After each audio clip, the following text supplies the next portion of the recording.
very much for the invitation. So indeed, I'm going to talk about measurements of online social networks, in particular through crawling. This is joint work with my students, Minal Joka, who is there in the back, and he just graduated, and he's on the market actually.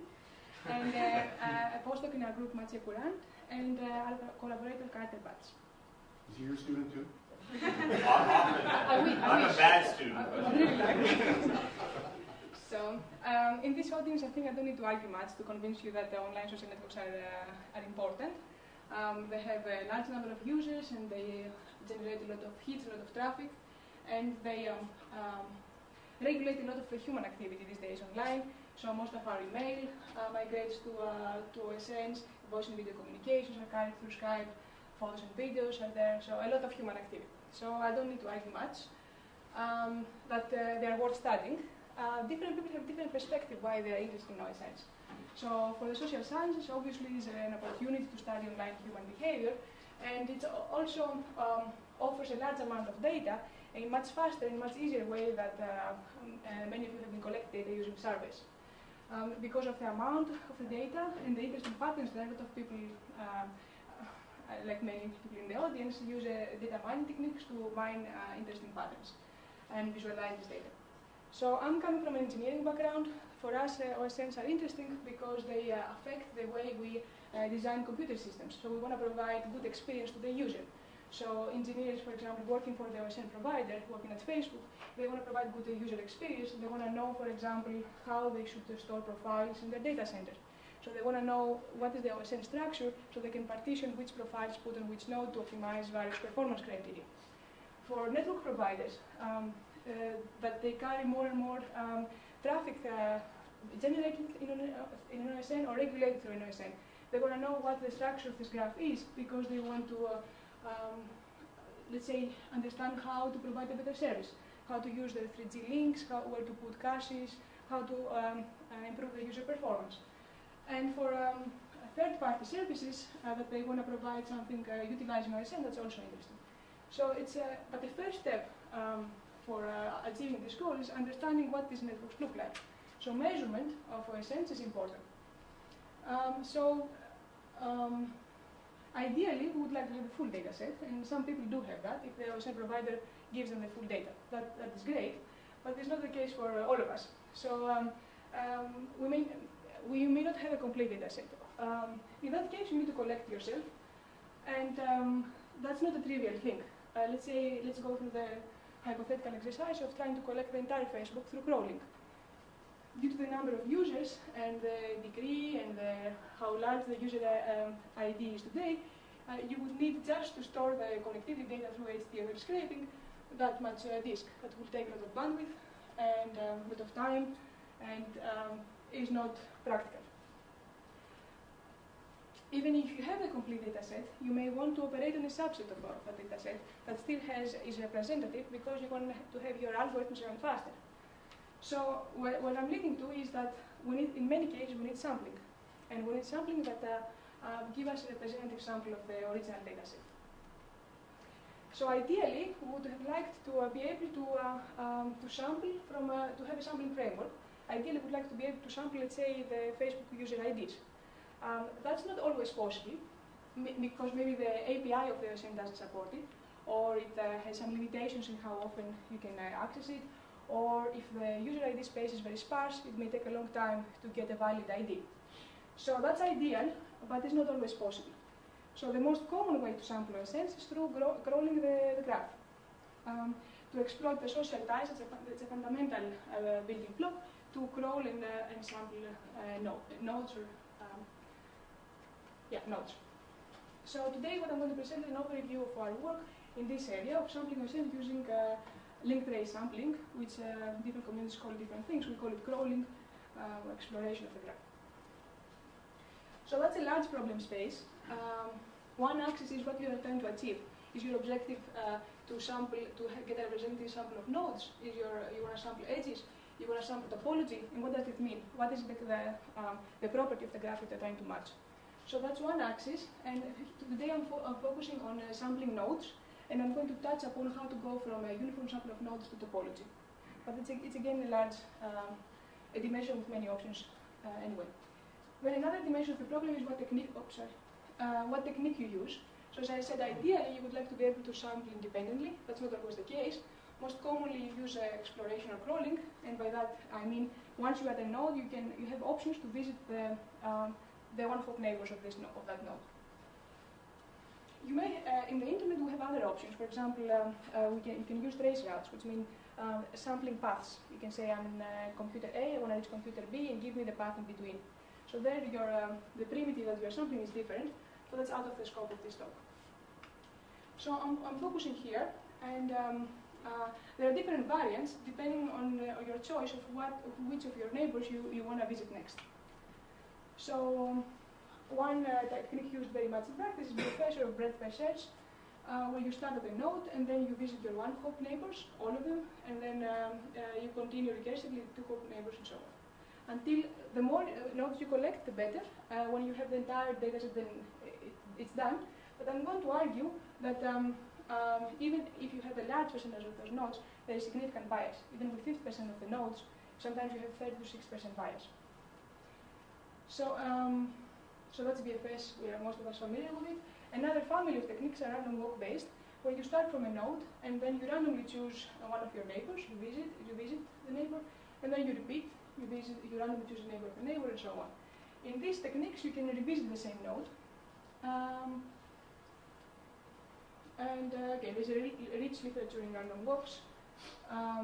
But generally speaking, there are two families of exploration techniques. Walks, where you can you can sample with replacement, so you can have repetitions in your sample, and include variants of random walk, including weight random walks and interval fasting random walk. And what I call here traversals, by that I mean sampling without replacement, and there belong BFS, DFS, snowball, and other techniques like that. So the challenges when you want to crawling in practice, there are many challenges when you want to crawl in practice. Before the crawl, first you need to find your problem. What's your target? Which user you wanna sample? You wanna sample all of them? You wanna exclude the isolates? You want all the users of Facebook? Only the users of Iceland? What's your scope? And then what relations you want to use? You want to use the friendship relation? You want to use interactions? What is your graph that you want to sample? Then you need to pick a crawling method and trying to optimize two criteria. You want to have no bias, and you want to have an efficient method that goes there fast. And then once you decide on these things, implementing it is not always trivial, as I'm going to argue. Designing efficient crawlers, given the limitation that today's OSNs pose, sometimes is not trivial. So during the crawl, you still need to make a decision when to stop, when you had enough samples, and then for that purpose we need online convergent diagnostics. And after the walk, you need to look at your sample and decide if you need to drop part of the samples you collected. If there is bias, if you can correct for the bias of your estimator.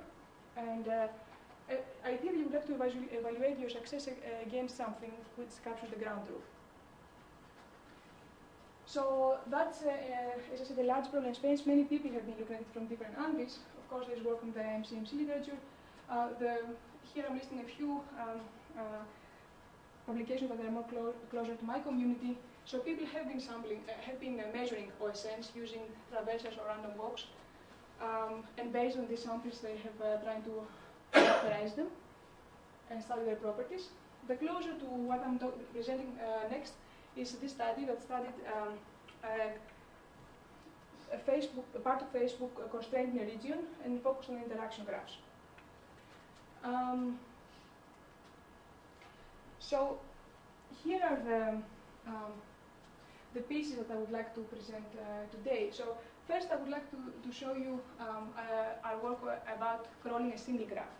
So we did a comparative study, we compared different methods, and we applied online convergent diagnostics, and we applied this framework on Facebook, and I want to show you the results. So that will be most of my talk for today. This is again about sampling nodes, and I'm going to touch upon the topic of going from nodes to topologies. This was using standard methods, random walk-based or BFS-like. And then I'm going to briefly discuss two improvements that we propose using ideas that we call from multi-graph sampling and weighted random walks. And finally, a recent piece of work has to do with trying to correct the bias of BFS, which is not an easy problem, but we have some some promising results. Okay, so that's the outline of the rest of my talk. Let me start with the first part, which has to do with a single graph. And to be more precise, let's say that it is a single connected static directed graph. And my goal is to affirm a uniform sample of nodes via crawling. And as I said, I'm going to use known MCMs techniques and provide practical recommendations. So the first decision we need to make is what method we should use. So we compare different methods. The first method is the VFS that we already described. The second is the random walk that chooses randomly between the neighbors to visit next, and has a bias, has a stationary distribution that is proportional to the degree of the node. So that's known. It has a bias, but it's known and can be corrected for at the end. So that's the third method I refer to, the weight random walk. This is just a random walk, but at the end we use the fact that we know the bias and we correct for it to get an unbiased estimator. I'm going to argue that just using the plain random walk is not enough. You need to really weight at the end. A fourth method is a metropoly-Hastings random walk, where instead of choosing uniformly which neighbor to visit next, you adjust your transition probability based on the degrees of the node you are at and the next node you are considering to visit.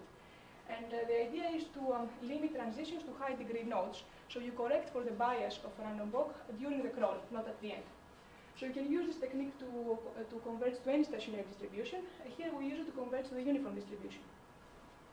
So okay, here's an example of how metropoly-Hastings random works. That's fine. And finally, as a baseline for comparison, I'm going to use uniform user ID sampling.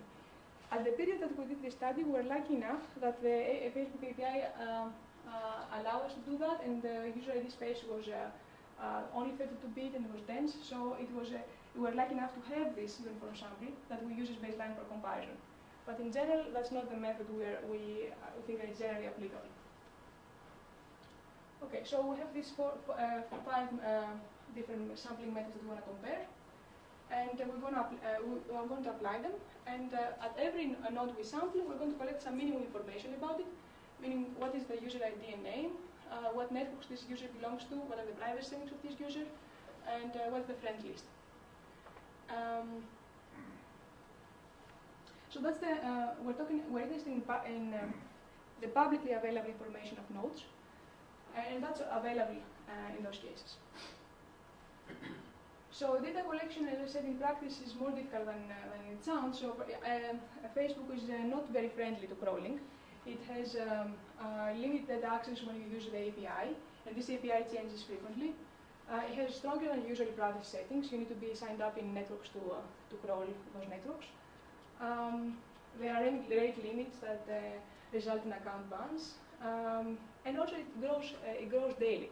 So if you want to say something, to capture the properties of your network at a single time instant, you need to have a very fast crawler. You cannot have a crawler that takes longer than the time scale in which the graph evolves. So Minas put a lot of work in designing and implementing efficient crawlers using the API and HTML scraping. So he used distributed several machines for crawlers, and he coordinated them through servers. He also had to take care of the annoying problem with user accounts that they were banned all the time. Anyway, he went around it. And the benefit was that we have been doing this project for almost a year and a half now. In the beginning, it was taking weeks to get a sample of 1 million. Now it takes in the order of a day to get the same sample. So implementation matters here.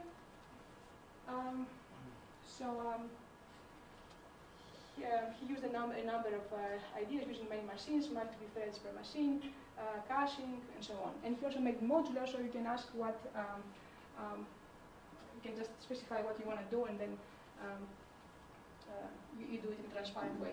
So we hope that in the next months we're going to make this as a tool that is available for people to use and specify what they want and use it. But that's a part of ongoing work. Okay, so the first data set that we collected and I'm presenting here, again, compared these different methods. We used 28 parallel chains per method, and we used the same length for each one of them, so 81,000 length for each one of them. These were not all unique nodes. We have this dataset available online, and many people have used it already. And we will keep on putting more datasets in the next months.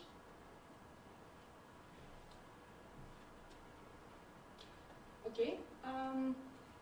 So the next challenge, after you pick your method, the next challenge is how you detect convergence.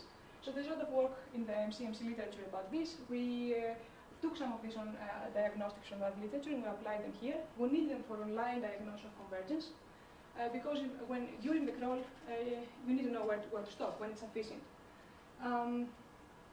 We need to know when we have lost dependence from the seed nodes, what is your need, and we need to know when to stop. So we need existing tests for that purpose. We use two of them. We use the wiki test, which detects lack of convergence within a single walk by comparing a property of interest in the beginning and at the end of the walk, and detecting if this metric is within a desired range. And then we use the Gelban-Rubin diagnostic, which compares different walks. So it compares the variance within the same chain and across chains. And this provides a stopping criterion. So, and he... Could you say a little more about what the measures are that are converging? So when are you looking for the uniformity of where you are, or some characteristics of the nodes, or how do you define what it means to have converged in this world, right? So suppose you're crawling Facebook. Yeah. So you can define different properties of interest on which you should detect convergence. So one property can be node degree, and other properties can be number of friends, regional network. Any property of a node can be used for this convergence. So each one of them is a chain, and you look at the you compare the variance. For example, in this test, the variance within the same walk and across walks, and then when this is the same, you declare that you convert. So maybe Carter, you want to say this? Yeah, I mean, that's right. I mean, the idea is that you can, this is a standard kind of MCMC thing, and sort of if you have high dimensional problems, you have to pick some scalar estimates to look at. So pick a variety of different kinds of properties that you want to make sure you're mixing well over, and then you're exactly as you say. You assume that you're in a relatively safe place when your convergence diagnostics look good and all the things you're looking at. Of course, all convergence diagnostics are really non-convergence diagnostics, so you can't be sure that you converge, but your intuition is that if in fact all the things that you're able to look at that you care about look good, then you have no particular reason to look at it. I think what Matt's question is, you want to ascribe to nodes an inclusion probability. That's ultimately what the goal is here. To do that, you have to assume you're sampling at equilibrium from the process under the frame.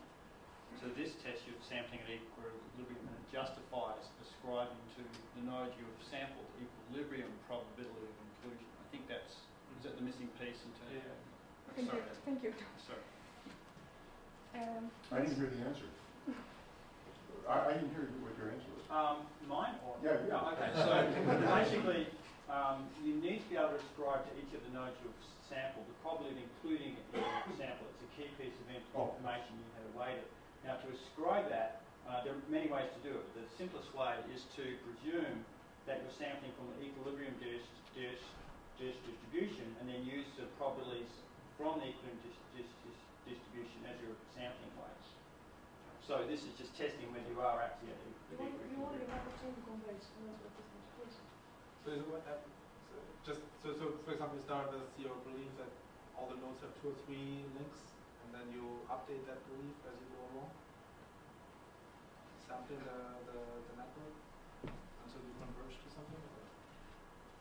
So I don't know how to say this better actually. So Not exactly, I think is the As answer. you explore more users, so you start sampling, it's usually when you sample, you have a property of that user, you pick a specific property, and there is a value for the property. So here, for example, is a property which is the node degree, right? The more samples you get, let's say you update the average degree. Yeah, I was just curious, like, you said to talk about this Hastings procedure where you try to sort of correct. Oh, these are just all of this, either traverse casting or random walk will give you a chain. And then with this chain, what I'm saying apply to any of this, right?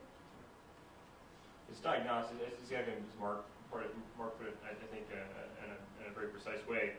The whole goal of this, right, is you've got you're setting up a Markov chain, and in equilibrium it has a property you want, and that's the secret to all of these things because you can't reach straight into the network. So, in principle, if you could run the sampling process forever, you'd be home free. But of course, you can't run it forever. So the question here is, how do you know when to stop?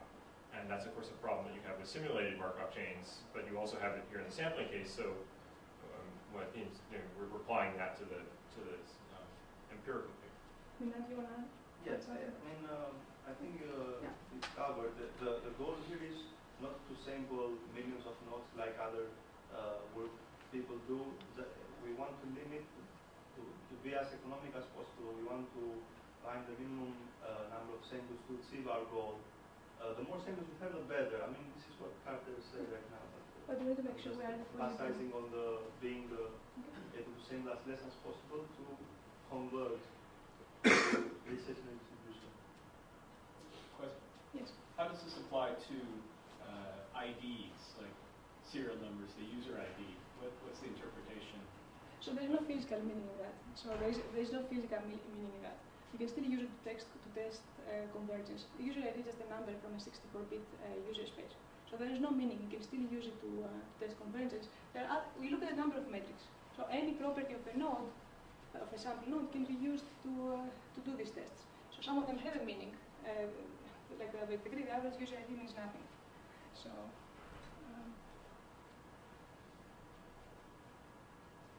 Okay. So we looked at different properties of the same node, of a node, which can be the degree of the node, the regional network ID, the user ID, membership to a group or to a country. And we test for convergence using these two metrics. And what we saw is that they declare convergence around 503,000 iterations, or they declare non-lack of convergence in 503,000 iterations. And this, to some people, may seem long, to other people, may seem short. So in the online context, that's very short. If you're sampling million of nodes, in the offline context, that's maybe very long. So we throw away these samples before convergence, and we keep the remaining one for our characterization. Yes? So an iteration in this sense means? Iteration, I should have said number of samples. The x-axis is increasing number of samples. Okay. So of particular nodes. So breadth first search. How many nodes are in my sample? Layer would add maybe several different iterations to that, or samples to that. Number of nodes, not number of layers. Okay, number of samples. Okay. So after we throw away these nodes before convergence, then we can use the remaining data set to study various properties. So here is the most basic property, which is the degree distribution. So here I'm showing you the degree distribution for the 4 different methods. The red line in all graphs is the true degree distribution as measured by the uniform sample. So here is the Metropolis Hastings algorithm. Here is the reweight random walk, and you can see that they perfectly predict estimate the right degree distribution with a little difference at the tail. So that's the first message. Here is the random walk without reweighting, and you can see that is off. It's off by substantially. But of course, it's a principal method, so we know it's biased, so we can reweight it and get here. Here's BFS, and this is the estimation of the distribution by BFS, and you see it's also substantially. Another interesting observation here that motivated us to look more into BFS was that if you look closely at this graph and the random walk graph are actually identical, or very close. And we're wondering, why is this the case? Why the BFS is the same as the random walk? And actually we have an answer which I hope to have time to cover. It has more variance, but practically the curve is the same. Okay, so what did we learn from this? We learned that we can get an unbiased sample by the principal methods. You cannot get an unbiased sample by BFS unless you reweight it, and that's the last part of my talk. And also we were wondering, okay, in terms of having an unbiased sample is one goal. Another goal is how efficiently you get there. So we're wondering how does MHRW compares to WRW? Which one gets there faster? So in our data, I think I forgot the slide. Our WRW got there faster. So it needed less samples to get to the same error. And so that was the case in the Facebook dataset. And we also did many simulations using datasets from Jure's website. So in all cases that we tried, we looked at different datasets and different notions of error, the KL distance of distributions, mean degree error, and so on. In all cases, the reweighted random walk was more efficient than MHRW, meaning that for the same it achieved the same error with less samples. And the number that I'm showing here is how much longer MHRW needs to be to get the same error. So you see it varies from 1 to up to 7.6. And these are simulated topologies from the available datasets, and this was in Facebook because it needs to be 3 times longer. So we're wondering if that's the case in general. So first we tried to understand why that's the case. So in the beginning we thought that's because of the replacement, the repetition in the sample, but it turns out it's more because of the mixing properties, because MHRW avoids high degree nodes, it mixes slower. We try also to understand if this holds for all topologies. It doesn't. There are pathological cases where you can find that MHRW is more efficient, but they're really pathological. They're really long chains that connect two clusters, let's say. So our bottom line from here was that our WRW converges faster than MHRW for all practical purposes, meaning for all the topologies that we try. Although pathological culture exams exist, so we cannot have a theorem that says for all topologies that's more efficient.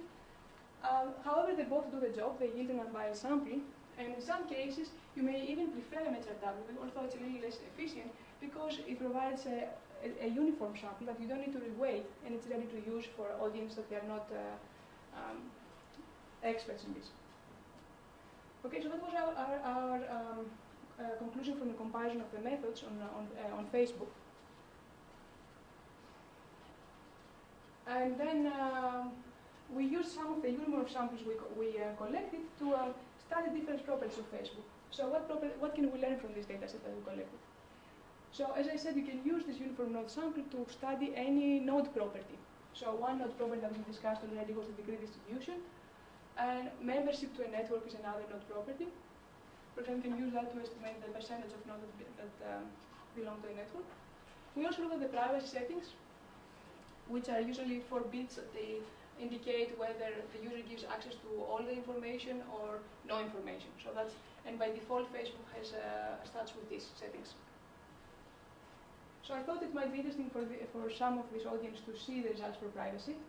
So here I'm plotting the probability that the user changes the default privacy settings, which are off, to something a little more privacy aware. And we looked at what does, so this means that the user is concerned about his privacy. And to what does this privacy awareness correlate to? So here is the privacy awareness defined in this crude way, versus node degree, and this makes sense actually. It says that users with a few friends are more privacy aware. Then we look at the privacy aware of a user compared to the privacy awareness of his neighbors, and we saw a correlation. And then we look at countries, and we saw that the Scandinavian countries are the least privacy concerned, and at the top of the list were the Middle Eastern countries. Surprisingly, there's Toronto, which I don't understand, but anyway. Okay. Just a question. So if you're doing, suppose you're trying to correct based on privacy awareness, so you want to get a good distribution, and now you've got positive correlation in terms of privacy awareness by neighbors. So the reweighting, are you reweighting? So that's after, what I said is, I'm done with reweighting and correcting. After we have reweighted and have a uniform, now I'm working with a uniform sample. A uniform sample of nodes. Of nodes on privacy weighting, and so they can be uniform in all kinds of different dimensions. And I'm just wondering, in terms of when you define your reweighting, what kind of, is that what you want is uniform in terms of privacy awareness, right? And So- if there's a lot of homophily in the network, you might not be getting that unless you reweighted. So uniform or not does not depend on the property. If you have a uniform sample of nodes, Yeah. then any property that is only a property of the node is you can characterize it. Right, but I'm just wondering your diagnostic for uniform. So when you're doing a crawling, so now you just do a diagnostic I see. in terms of I see. right. So suppose a network was completely dichotomous, and you end up just sampling, the people who are privacy aware and not. So You could end up having some really peculiar patterns in terms of the convergence. We did have the Geweke and Gilman-Rubin diagnostic. We applied it for the privacy bits and it converged. So this is what we're asking. It just is not on the slide because we picked few properties only to present. This is what we're asking. Is this? Yeah, I mean, we made sure that all the properties that we characterized, the sample is converged in regard to them. This we made sure. yeah, I guess it's just sort of a question that you could imagine scenarios where you end up crawling a local area, and privacy is such a global dichotomous structure that you're going to get sort of a false. It's possible, although in Yes. practice you'd have to have a really hyper extreme view. I mean, that would imply that privacy settings are more powerful for homophily than like nationality and everything else, which there's no reason to think that. I mean, you can never be 100% sure you're not in a local optimum, but the fact that if you test it. Let me say something, because when you say 3,000 users, the convergence is very low, but there are 28 blocks. The 28 is not a number we picked. It's just the number of machines mainly to use. So it's close to 100,000, 85. So it's a large number. It's not small. You cannot get stuck for 100,000 samples, right? yes. It's so interesting, like, that there might be sort of some issue like with homophily and sort of speed of convergence, right? It's a little bit like the social learning literature that homophily doesn't necessarily let you converge to something different in the end, but it's the speed of convergence. But the correlation might be so low that it doesn't matter. But sorry, in this example, you actually have the true uniform distribution to compare against, so Yes. you know whether this is an Yes, issue at actually, all. that's true. Yeah. Thank you. And we did that for I think for everything that we show, we have done the convention and we have compared the distribution. So I don't have all the figures with me. Yeah. Yes. Matt's issue obviously can occur, as the comments have said. I will just make a comment here that might come back to it later. But the other issue that Matt brought up earlier is about the issue of the dependency.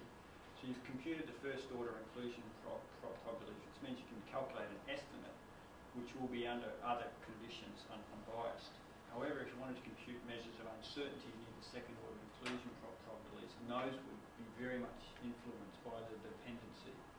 And so, folding that back, the uncertainty of the measure, its variation is going to be dramatically affected by these second order effects, including the dependencies. Okay. But we can come back, just in terms of closing the loop, but we can come back to this point later if it's of interest. Okay. But in this context, I think there's no reason to think that these are going to be. You're talking about huge samples, which we can match against the true uniform, and we know.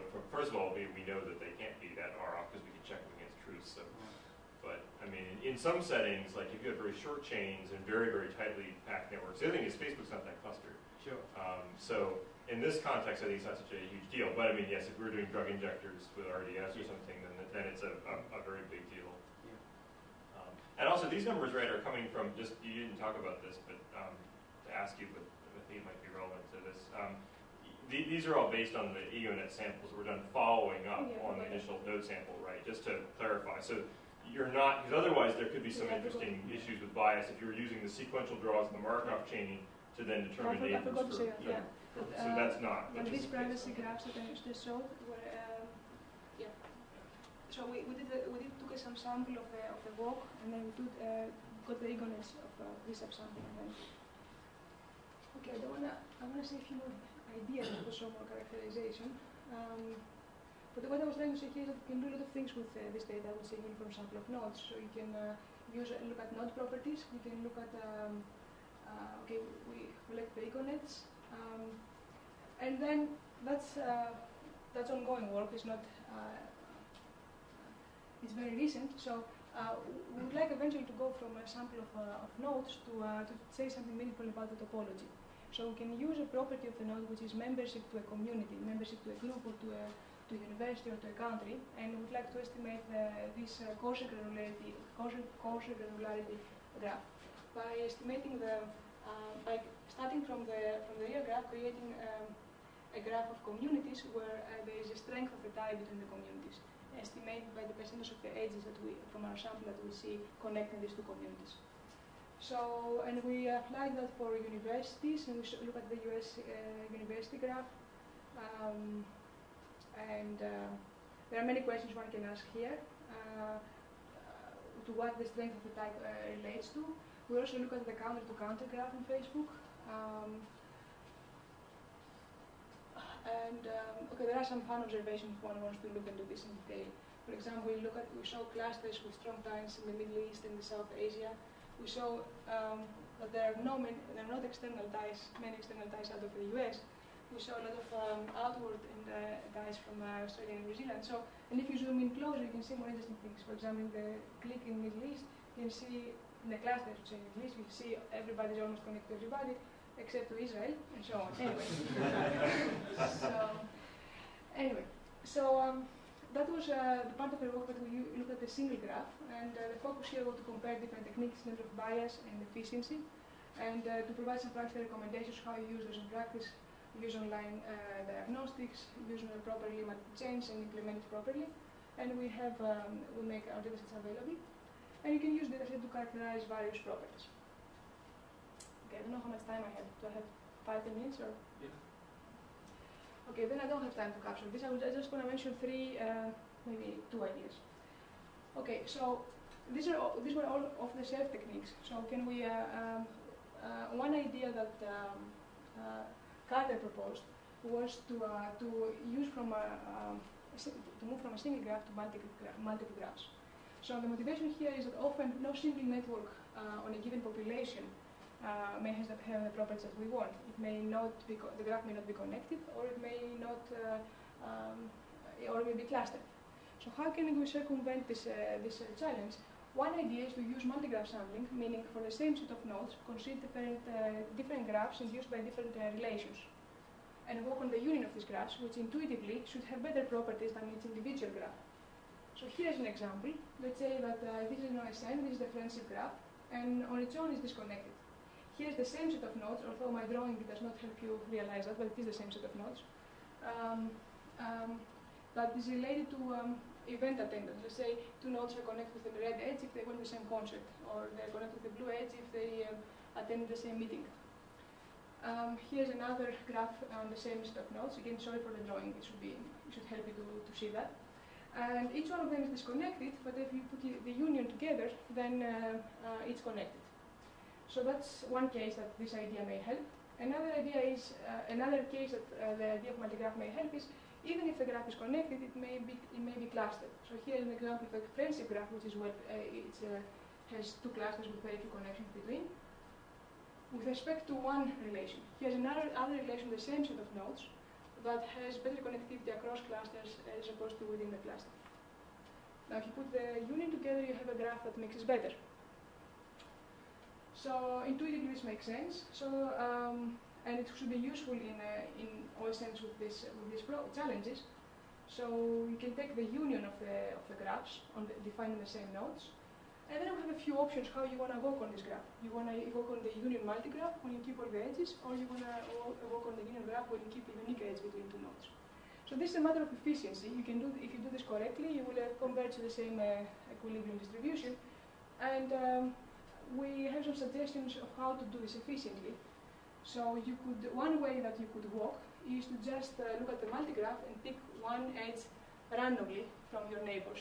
That's fine, it will work, but it will require you to pick the list of all your neighbors, which may be costly.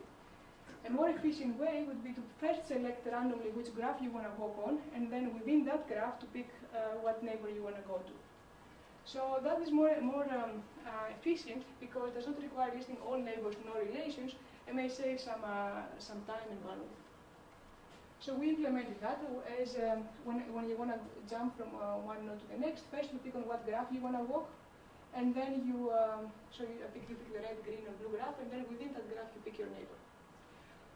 Okay, I don't have time to show you results, but it does help. So we applied to Last.fm, which is a music, an internet radio site with networking features, but it's very disconnected. People do not engage too many interactions. They listen to the music, and it's difficult to discover the graph through crawling.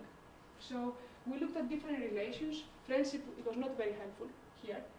Membership to groups, membership to events, and neighbors, that turned out to be the most useful one.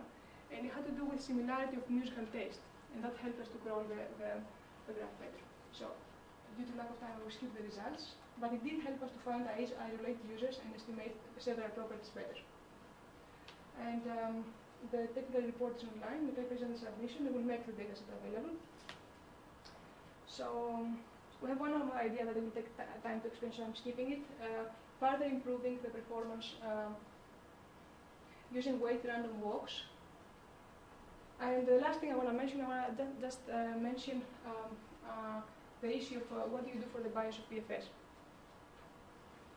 So we discussed BFS is BFS is a well-known bias towards high-degree nodes. So why people still use it? Well, it's efficient. It doesn't revisit nodes, and once you collect it, if you collect enough nodes, you have a big part of the topology. So it's a nice thing to have. If you in addition could unbias, that would be very useful. So remember the motivation I said earlier, that when we looked at the degree distribution estimated by random walks and BFS were the same. That's true, and we were wondering why that's the case. So here I will show you what we know. The x-axis is the fraction of sample nodes, and the y-axis is the bias. So if you sample all the nodes, here is let's say you want to estimate the average degree. Here is the true value. Clearly, the more nodes you have in your BFS, the better. Eventually, if you get all of them, you have zero bias. The question is what's the shape of that curve? Is it a graceful one? Is it has a knee? So if you know the real degree distribution of the graph, let's say PK, and your BFS come up with an estimated degree distribution Q. If we could calculate this Q analytically, we could correct for it. So that was the problem we asked ourselves. That's a difficult problem in general because you have dependencies. So first we restrict ourselves to a very specific model, which was random graphs with a given degree distribution. And then you can generate these graphs using configuration model. Now analyzing it is tricky. We use the trick that has been used before in two related papers, which basically use the principal infer decisions to generate the graph and sample it on the fly. But the bottom line is that for this particular family of graphs, you can actually compute this the degree distribution as seen by BFS. Now, if you plot that for this family of graphs, so here is the truth. Here, let's say you are trying to estimate the average degree. Here is the true value. Here is what the random walks is. The unbiased methods, MHRW and RW, will find it. Right? Will find the ground truth. So what BFS does is it starts from high and goes down to no bias. Interestingly enough, all graph traversal techniques, by that I mean the BFS, TFS, and snowball, have exactly the same shape in this family of graphs. And yeah, that's intuitive. And so that was what we expected. We simulated it in this particular family. And of course, it came out as expected because here we'll have no approximation. That's exactly the family of graphs we analyzed for, not the same we simulate. So it came out to be right. What I'm showing you here is the average degree. You look at the entire distribution. So this is the truth, the real distribution. And these are what the BFS with, let's say, look at these 2 points. BFS with 10% of the samples and 30% of the samples do. These are these degrees. Now, having the bias, you can correct for it and bring them to the correct value. Okay, that's all nice, and it's exact for this very special case of graphs. But the formula doesn't hold for general graph. So again, we looked at the data that Yul has on his website, and we applied the same method to any graph, which of course, an arbitrary graph does not follow this model, but we use a degree distribution to apply the same correction. So there are other effects that we don't take into account, like clustering and sortativity and so on, but just taking that into account, the correction was pretty good. So in most of the cases, so here is very good, red is the truth, and these two lines are the corrected values. So it's not perfect because we don't capture all effects, but it's better without correcting for PFS. Okay, so we have a conference paper on this, and the journal is under submission. And that will conclude my talk. Thank you for your attention. So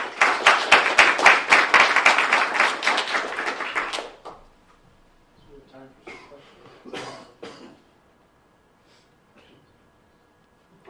And one is actually a comment that brought up earlier. So we've considered similar issues, but on much smaller graphs, because our applications were more to finite populations of size of the order of thousands at most. So in that work, we follow a fairly similar path and do a particular look at the finite sample corrections, which is in essence what you've done here in the end. In addition, this is work that's just appeared in sociological methodology with Krista Guile and myself. But what it might be of interest to look at that because we also look at the homophily effects, measuring homophily effects, differential activity effects between different groups. And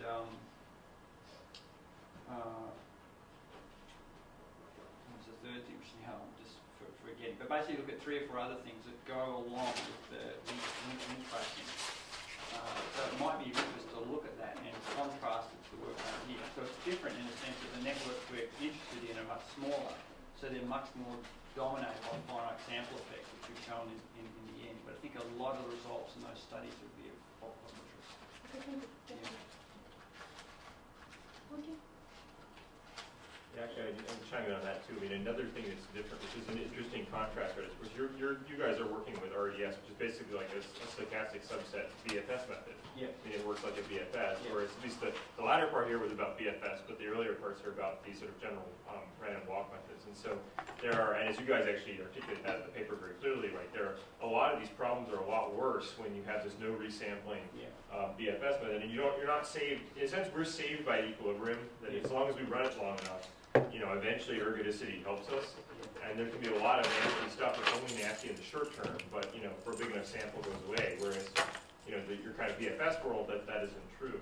So I mean, that's sort of an interesting general contrast as well between these sort of methods that are non-resampling methods, whatever, versus the sort of okay, I can just keep resampling those as long as I want to kind of approach. But on the other hand, in many offline settings, it's it's going to be hard to convince CDC to say let's go do 3,000 waves, with 3 interviews. Although I think we should try.